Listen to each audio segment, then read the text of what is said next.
Les énergies astrologiques de la pleine lune du 16 juillet 2019 et de l'éclipse lunaire partielle.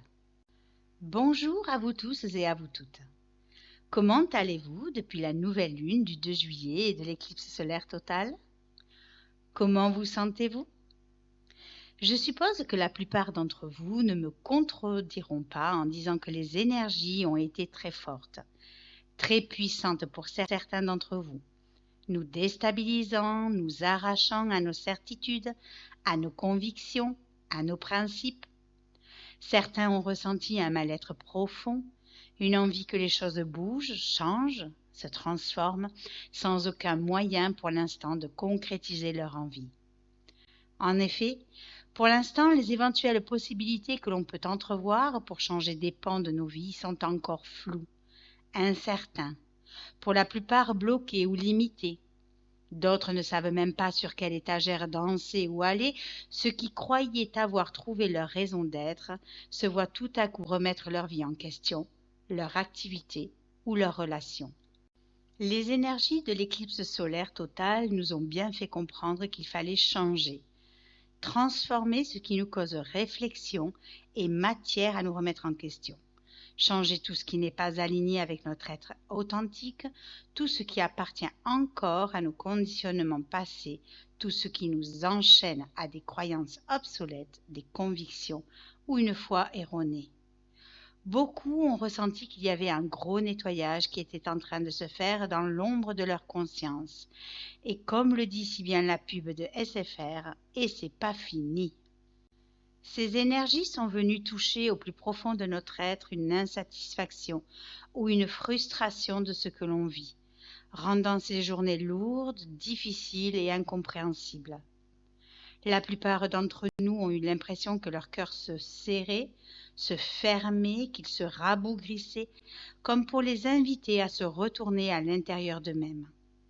Certains ont cru qu'ils touchaient le fond d'un mal-être qu'ils avaient de la peine à croire qu'ils pourraient remonter la pente ou qu'ils pourraient trouver une autre source de lumière.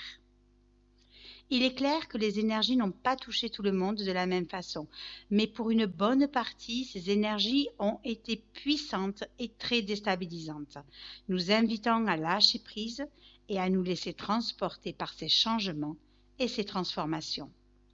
Comme l'éclipse solaire totale a mené avec elle un air de changement et de transformation, ce n'est pas innocent que la Terre se soit mise à trembler en Californie 4 jours après avec 2 séismes d'une forte magnitude. Que symbolise le séisme? C'est une secousse du sol résultant de la libération brusque d'énergie accumulée par les contraintes exercées sur les roches. Et comme ce séisme était d'origine terrestre, il n'y a eu heureusement aucun risque de tsunami.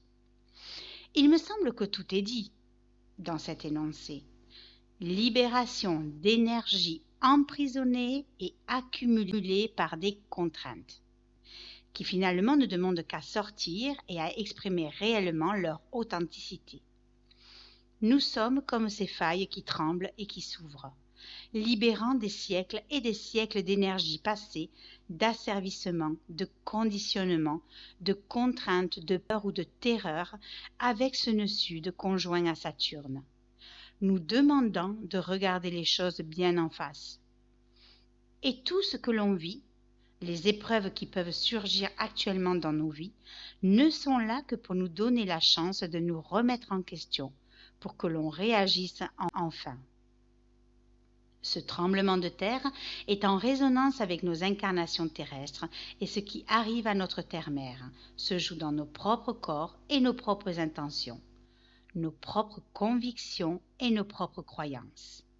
Car de la même façon que nous sommes tous connectés les uns aux autres, nous sommes aussi connectés à notre environnement, au monde et à la matrice. Et voyez-vous, avec le transit d'une Nord en Cancer, qui nous invite à nous rapprocher de plus en plus de la notion de famille, de foyer, de patrie et donc des principes de dépendance qu'il nous faut travailler, comme notre insécurité ou la peur de l'abandon, le fait que la terre-mère gronde et se rebiffe ne doit pas nous laisser insensibles à ces appels. Et de la même façon que ce séisme fait trembler la terre, il nous invite à nous réveiller. Remarquez qu'il n'y a pas de tsunami et donc pas pour l'instant d'émotionnel qui nous submerge. Est-ce que cela serait une mise en alerte du style « Ceci est un avertissement, réagissez avant qu'il ne soit trop tard ». Qu'est-ce qui a été touché? Des maisons qui ont bougé, des fondations fissurées, des murs porteurs qui tombent à terre. N'est-ce pas en lien finalement avec les transits de Saturne et de Pluton dans le signe des Capricornes? Souvenez-vous, ces énergies nous demandent de nous redéfinir dans nos structures et de lâcher prise sur tout ce qui ne nous correspond plus. Mourir à l'ancien pour renaître de nos cendres, n'est-il pas? Fâcheuse coïncidence si l'on devait croire aux coïncidences, vous ne trouvez pas? Quelles que soient nos structures professionnelles, familiales ou relationnelles, nous sommes comme ces maisons qui ont bougé, comme ces fondations qui se sont fissurées, ou comme ces murs porteurs qui sont tombés à terre. Nos structures sont en train de s'effondrer de plus en plus. Nos vies sont sans dessus-dessous, tout dégringole, il n'y a plus de repères. Est-ce que Saturne n'est pas considéré comme le père dans le sens de celui qui fait l'autorité, celui qui donne des cadres, des structures? Et le nœud sud conjoint à Saturne vient ébranler tous ces repères, tous ces conditionnements antérieurs, transgénérationnels et karmiques, afin que l'on prenne une bonne fois pour toutes nos propres responsabilités, que l'on assume enfin nos choix et nos décisions en notre âme et conscience, et non dictées par des mémoires passées ou familiales. Et plus nous nous ouvrirons à ces changements, et plus nous pourrons laisser partir d'eux-mêmes tout ce qui nous retient à l'ancien monde. La période est de toute façon propice aux événements, situations ou rencontres karmiques. Un patron, un bailleur, un associé, un père, un amant, un éducateur, un guide, un instructeur, un ancêtre ou un grand-parent. Quelque chose doit être transformé, vu sous un angle différent, assumé par des responsabilités différentes. Et quelles que soient les frustrations ou les difficultés rencontrées, elles sont là que pour que nous puissions évoluer. De ce fait, l'éclipse lunaire partielle se produit lorsque le Soleil et la Lune ne sont pas parfaitement alignés et que la Lune n'occulte qu'en partie le Soleil. Du fait qu'elle n'occulte qu'en partie le Soleil, il nous est donc possible de voir, de comprendre et d'agir sur des pans de nos vies qui ne sont plus en accord avec nos intentions, là où c'était encore inconscient avec l'éclipse solaire totale. Ainsi, avec la pleine lune du 16 juillet, couplée aux énergies de l'éclipse lunaire partielle, et à 14 jours d'intervalle entre les deux éclipses, ce mois de juillet est somme toute très important, car il véhicule des énergies de tension qui sont nécessaires pour déclencher les transformations et amorcer un certain renouveau.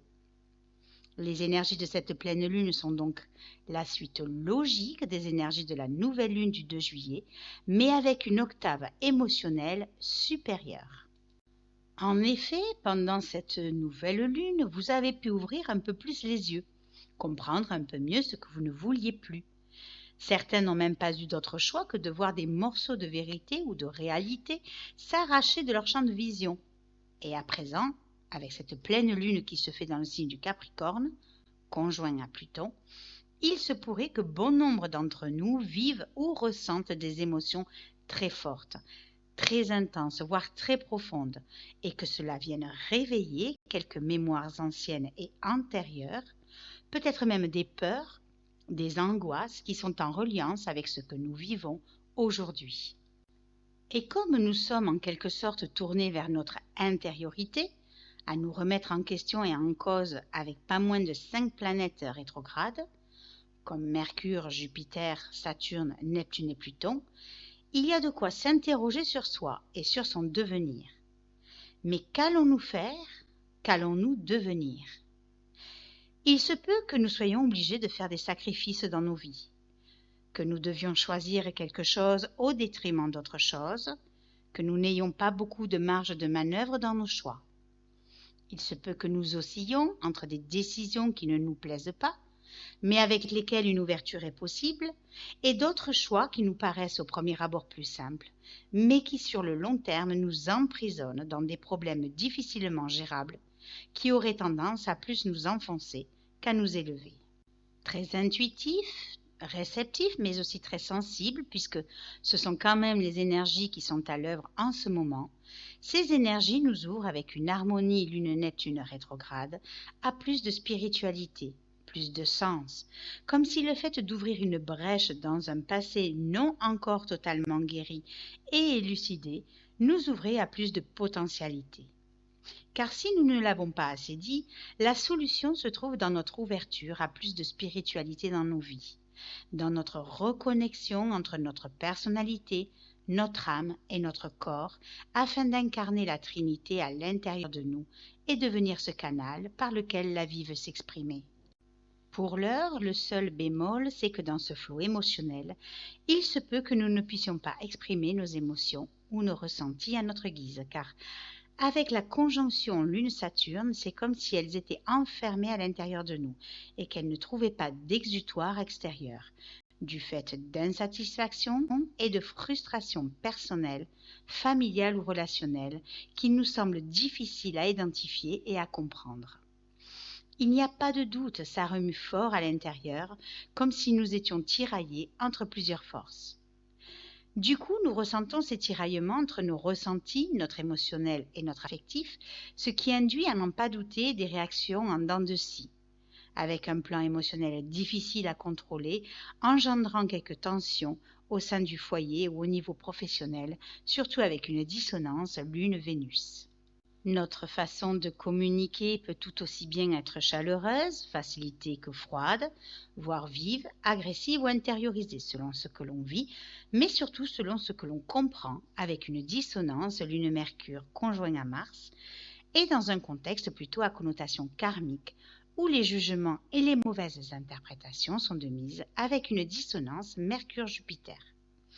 Il peut donc y avoir un décalage entre notre façon de concevoir les choses et la réalité, ce qui participe pleinement à une refonte, une transformation et une modification de toute notre sphère intellectuelle avec une dissonance Mercure-Neptune.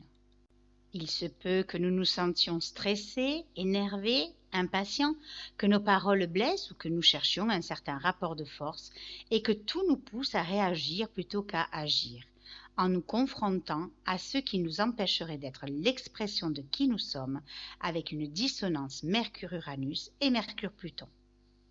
Les tensions et les conflits au niveau de notre foyer ou de notre famille seront palpables parce que l'expression de nous-mêmes a besoin de se libérer et de couper avec d'anciens attachements. Une part de nous se voit révoltée et crie son indépendance et sa libération. Ces énergies peuvent même pousser certains d'entre nous à rompre certains contrats relationnels, amoureux ou professionnels avec une dissonance Mars-Uranus et favoriser nos actions à venir vers la réalisation de nos idéaux ou de nos intentions avec une harmonie Mars-Jupiter rétrograde. Nos attachements doivent donc changer, doivent évoluer, je dirais même plus, doivent transmuter. Il faut être capable de pouvoir envisager nos relations affectives futures sous un œil différent, empreint de plus de compassion, d'amour, de respect, d'authenticité et d'empathie. De ne plus craindre d'être rejeté, abandonné ou en insécurité parce que ces peurs appartiennent à nos enfants intérieurs.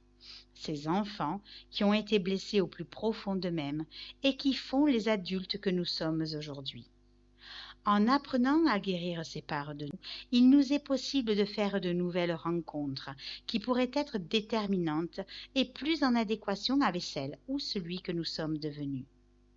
Vient alors un temps où l'engagement prend alors tout un autre sens et où il est possible de construire sur de nouvelles bases, libérer des conditionnements passés avec une conjonction Vénus-Nord en Cancer.